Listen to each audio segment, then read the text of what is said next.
तो बच्चों अभी मैंने आपको रेडियस त्रिज्या के बारे में बताया था लास्ट वीडियो में। ये सेकंड वीडियो मुझे कंटिन्यू करना पड़ रहा है क्योंकि उसमें थोड़ी सी दिक्कत आ गई थी कनेक्शन के बीच में। तो मैं आपको नेक्स्ट बता रहा था जो सर्कल के अंदर हम यूज़ करेंगे वो है डायमीटर, जिसको कहते हैं व्यास। तो आपके पास इसमें एक सेंटर पॉइंट रहेगा, ठीक है। सेंटर पॉइंट का नेम आप देंगे जो भी आपको मर्जी है, लेकिन हम ज़्यादातर वो यूज़ करते हैं। उसके बाद एक लाइन हम ड्रॉ करेंगे जो सर्कल को से स्टार्ट होकर आपके सेंटर पॉइंट से होकर गुजरेगी, ठीक है। और ये आपका दूसरे सर्कल के एंड पे दूसरे पॉइंट पे कनेक्ट होगी। मैं ये सेंटर पॉइंट थोड़ा शो कर देता हूँ, ठीक है। इसका हम नेम दे देंगे ए एंड बी, ठीक है बच्चों। तो आप ये देखेंगे कि अभी हमने से पहले पढ़ा था जिसमें हमने दिया था कि जो रेडियस होती है त्रिज्या वो सेंटर से स्टार्ट होती है और सर्कल तक टच होती है, ठीक है। उसकी जो लेंथ होती है वो आप जितनी भी त्रिज्या ड्रॉ करेंगे वो सबकी सेम मिलेगी। जो रेडियस होता है, व्यास होता है, वो डायमीटर जो होता है व्यास, वो रेडियस का डबल होता है। रेडियस का डबल मतलब आप यहाँ देखेंगे कि ओ ए एक लेंथ है जिसको हम त्रिज्या कह सकते हैं, एंड ओ बी एक लेंथ है जिसको हम त्रिज्या कहेंगे। और ये दोनों मिलाकर एक ऐसा लाइन बन रही है जो दोनों एंड पे सर्कल को टच कर रही है और सेंटर से होकर गुजर रही है। तो कोई भी एक ऐसी लाइन जो सर्कल के एक एंड से स्टार्ट होकर दूसरे एंड तक जाती है लेकिन सेंटर से होकर पास होकर जाए, तो वो हमारी क्या होती है, व्यास होती है, ठीक है। अगर मैं इसी में आपको एक लेंथ और ड्रॉ करके दे दूं, ये लेंथ, ठीक है, इसका मैं नेम दे देता हूँ सी एंड डी। अगर मैं आपसे पूछूं कि क्या ये लेंथ आपकी व्यास होगी, डायमीटर होगी, तो इसका आंसर होगा नहीं। क्यों? क्योंकि ये लेंथ कंडीशन तो फुलफिल कर रही है कि सेंटर के सर्कल के एक एंड से दूसरे एंड तक टच हो रही है, लेकिन ये सेंटर से होकर नहीं गुजर रही है। इसका मतलब है कि जो ओ पॉइंट है इस पॉइंट से होकर नहीं गुजर रही है, तो इसका मतलब है ये व्यास नहीं होगी, ठीक है बच्चों। तो यहाँ हम एक कंक्लूजन और निकालेंगे, वो ये कि आपके पास आप यहाँ देखेंगे कि ए बी जो है वो आपका क्या है, व्यास है, ठीक है। इसको हम कह सकते हैं कॉमा में ब्रैकेट में डाल देते हैं डायमीटर, ठीक है। इंग्लिश में इसको डायमीटर कहते हैं। ए बी आपका व्यास होगा जिसको हम डायमीटर कहेंगे, ठीक है। और ए बी जो है वो आप कह सकते हैं कि ट्वाइस ऑफ रेडियस होगा। इसका मतलब है त्रिज्या, ठीक है। ए बी जो है ट्वाइस ऑफ रेडियस होगा। क्यों? क्योंकि आप यहाँ देखेंगे कि यहाँ पर आपके पास दो त्रिज्या ड्रॉ हो रही है। कौन कौन सी? ओ ए एंड ओ बी। ये दो त्रिज्या है ओ ए एंड ओ बी। तो अगर हमारे पास त्रिज्या की एक लेंथ अगर हम बाय डिफॉल्ट कह सके कि 5 सेंटीमीटर है, तो हम यहाँ देखेंगे, जैसे अगर मैं बाय डिफॉल्ट कह दूं कि ओ ए की जो लेंथ है वो इक्वल है आपके 5 सेंटीमीटर की, ठीक है। एंड ओ बी जो है उसकी जो लेंथ है वो भी आपकी कितनी होगी, 5 सेंटीमीटर। क्यों? क्योंकि त्रिज्या एक सर्कल में सेम लेंथ पर होती है, ठीक है। तो आप यहाँ देखेंगे आप कि ए बी जो है, जो इन दोनों के कंबाइन है, मतलब ए ओ प्लस ओ बी, ठीक है। ए बी जो है पूरी की पूरी लेंथ आपकी कितनी है, ओ ए प्लस ओ बी की जोड़ है, ठीक है। तो इसीलिए हम क्या कहेंगे यहाँ पर 5 प्लस 5, 5 प्लस 5 इक्वल टू 10, ठीक है। तो यहाँ हम देखेंगे कि जो लेंथ आई है आपकी 10, वो आपकी कितनी है, पूरी की पूरी त्रिज्या की ट्वाइस है। मतलब 5 सेंटीमीटर आपकी त्रिज्या है, तो आपका जो व्यास आ रहा है वो कितना है, 10 सेंटीमीटर, मतलब इसका दुगुना। इसीलिए हमने यहाँ कहा है कि जो व्यास होता है वो आपका ट्वाइस ऑफ त्रिज्या होती है, मतलब दुगुना होता है त्रिज्या का। तो हमेशा आपके पास अगर आपके पास त्रिज्या जितनी भी दी होगी तो उसका व्यास क्या होगा, उसका दुगुना होगा, ठीक है बच्चों। इसके बाद आपका जो नेक्स्ट इसमें हम पढ़ेंगे वो पढ़ेंगे चाप के बारे में, आर्क। आर्क हम सर्कल में किस तरह से ड्रॉ करते हैं, ठीक है।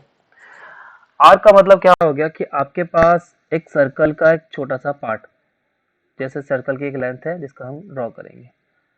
एक हम पॉइंट लेंगे, ठीक है, इसका हम नेम देंगे ए, इसका हमने नेम दिया बी, ठीक है। तो जो ए एंड बी यहाँ तक की जो पूरी लेंथ है इसको हम कहेंगे आर्क। ये ए से लेकर यहाँ बी तक का जो डिस्टेंस होगा, जो इसकी लंबाई होगी, ये छोटा सा पार्ट जो है वो उसकी होगी आर्क। ठीक है, आर्क मतलब चाप, चाप होगा इसका। ठीक है ना, चाप को हम डिफाइन करने के लिए एक फंक्शन भी यूज कर सकते हैं।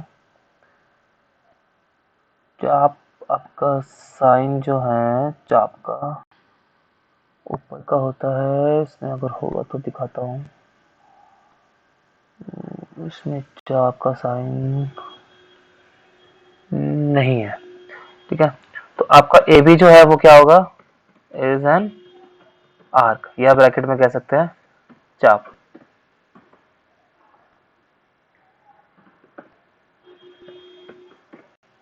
ठीक है, A B is an arc. ठीक है, अब इसके अंदर आपके पास दो टाइप के चाप आते हैं, एक दीर्घ चाप और एक लघु चाप। ठीक है, अब दीर्घ चाप क्या होता है और एक लघु चाप क्या होता है, आप यहाँ देखेंगे कि ए बी की जो यहाँ से यहाँ तक की छोटी डिस्टेंस है, ये भी एक डिस्टेंस है, लेकिन हम ये भी कह सकते हैं कि ए के पास एक बड़ा यहाँ पर इतनी बड़ी लेंथ है।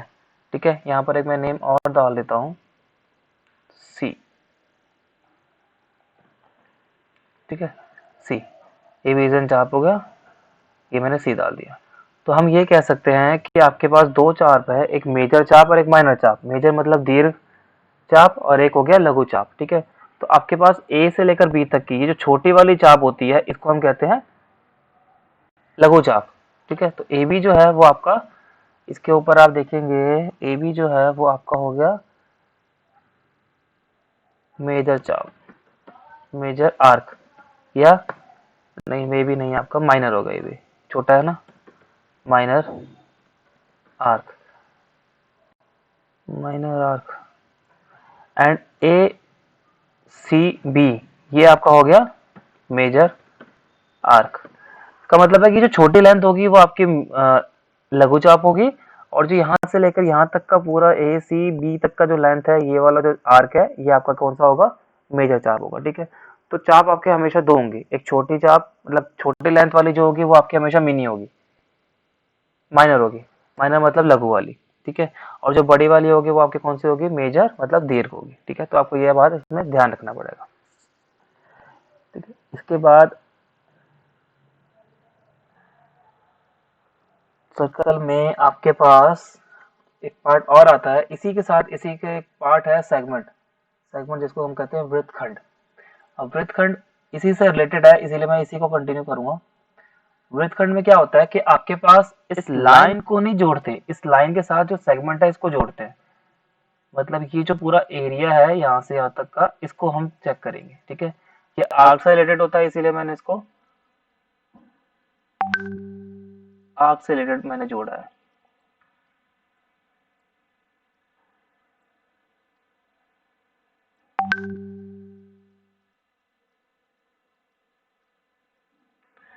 ठीक है, अब आप यहाँ देखेंगे कि यहाँ पर दो पार्ट क्रिएट हुए हैं। इस लाइन को जब मैंने यहाँ से ज्वाइन करा तो यहाँ पर दो पार्ट क्रिएट हुए हैं। ठीक है, इस आर्क के साथ एक ये बड़ा वाला हिस्सा, ठीक है, जिसको हम मेजर बोलेंगे, और इस ए छोटे वाले आर्क के साथ छोटा हिस्सा, जिसको हम ए बी तक ज्वाइन करेंगे। ठीक है बच्चों, तो इसका मतलब हो गया यहाँ पर आपके पास दो सेगमेंट बने हैं, दो सेगमेंट मतलब दो वृत्तखंड बने हैं। इससे पहले हम चाप की बात कर रहे थे और अब वृत्तखंड की बात कर रहे हैं। चाप और वृत्तखंड में कंफ्यूज नहीं होना, चाप का मतलब सिर्फ इस लेंथ से रिलेटेड है। ठीक है, और वृत्तखंड का मतलब इस पूरे छोटे से सेगमेंट का, मतलब पूरे एरिया का, यहां से लेकर यहां तक पूरा एरिया। ठीक है ना, तो यहां आप देखेंगे आपके पास वृत्तखंड मतलब जिसको हम इंग्लिश में कहते हैं सेगमेंट। ठीक है, सेगमेंट के अंदर आपके पास दो सेगमेंट बन रहे हैं, एक ए बी, ठीक है, जिसको हम बोलेंगे ए बी जो आपके छोटे वाला सेगमेंट है, छोटा मतलब लघु, तो ये हो जाएगा आपका माइनर सेगमेंट। ठीक है, एंड दूसरा आपका कौन सा हो जाएगा, ए सी बी। ए सी बी जो आपका मेजर सेगमेंट। मेजर सेगमेंट मतलब, या मैं इसको ब्रैकेट में कह सकता हूँ, आपको लिख देता हूँ थोड़ा क्लियर रहेगा। सेगमेंट मतलब वृत्त खंड। ठीक है, यहाँ आर्क मतलब आपका मैंने चाप लिख दिया था, हाँ ठीक है। ठीक है, तो आप इस डायग्राम में आप देखेंगे कि आपके पास मैंने आपको अभी इस डायग्राम को मैं एक बार दोबारा से नहीं, ठीक है, आपको मैंने अभी बताया चाप के बारे में कि चाप आपकी कौन सी होती है, लेंथ होती है, ठीक है। ये आर्क मतलब बस इस लेंथ से मतलब है ए और बी से, ठीक है, यहाँ से लेकर यहाँ तक। अगर मैं इसको दोबारा एक ड्रॉ कर दूं पेन के साथ और कलर ले लेता हूँ, चलिए ग्रीन। तो आपका चाप से मतलब कौन सी लाइन से मतलब है, सिर्फ शिट ये तो कलर आ रहा है, कलर और पेंसिल से ही करना पड़ेगा, ठीक है। ये वाली जो लेंथ है आपकी, चाप का मतलब आपका इस लेंथ से मतलब है, ठीक है। और आपका वृत्तखंड का मतलब, वृत्तखंड के लिए आप ये पूरा एरिया, ठीक है, ये छोटा एरिया जो मैंने यहाँ क्रिएट करा है लाइन ड्रॉ करके, इस पूरे से मतलब है, ठीक है। तो आपके पास ए बी जो है वो माइनर है, मतलब लघु, लघु वृत्तखंड कहेंगे इसको, ठीक है ना। और मेजर वाले को दीर्घ कहेंगे, ठीक है। तो दोनों आपके पास सेम सेम बनते हैं, यहाँ भी माइनर आर्क, या इसको लघु चाप कह सकते हैं, या इसको दीर्घ चाप कह सकते हैं, ठीक है। तो ये दो चाप होते हैं जिसको आप उसमें पढ़ेंगे आगे जाके।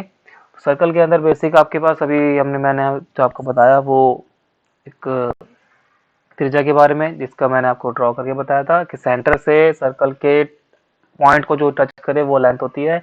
व्यास आपके सर्कल की एक एंड से लेकर दूसरे एंड तक की जो पॉइंट होती है और जो सेंटर से होकर गुजरती है उसको हम व्यास कहते हैं। चाप आपका एक छोटा सा पार्ट, जो छोटी सी एक लाइन होती है किसी भी सर्कल की, छोटा सा बार का, उसको हम चाप कहते हैं, ठीक है। चाप हमारे दो होते हैं, एक छोटा जिसको हम माइनर कहते हैं या लघु चाप कहते हैं, और दूसरा हमारा बड़ा जिसको हम दीर्घ कहेंगे, ठीक है। सेम ऐसी सेगमेंट होता है, इसको वृत्तखंड कहते हैं। वृत्तखंड में इस पूरे एरिया की बात होती है। इसके अंदर भी माइनर मेजर दो होते हैं, लघु और दीर्घ दोनों होते हैं, ठीक है बच्चों।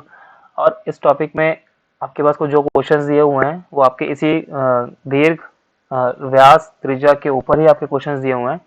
अब उन क्वेश्चंस को देखिए, समझिए, और कोई डाउट अगर है तो बच्चों ग्रुप में मेरे से पूछ सकते हैं, ठीक है बच्चों। Thank you.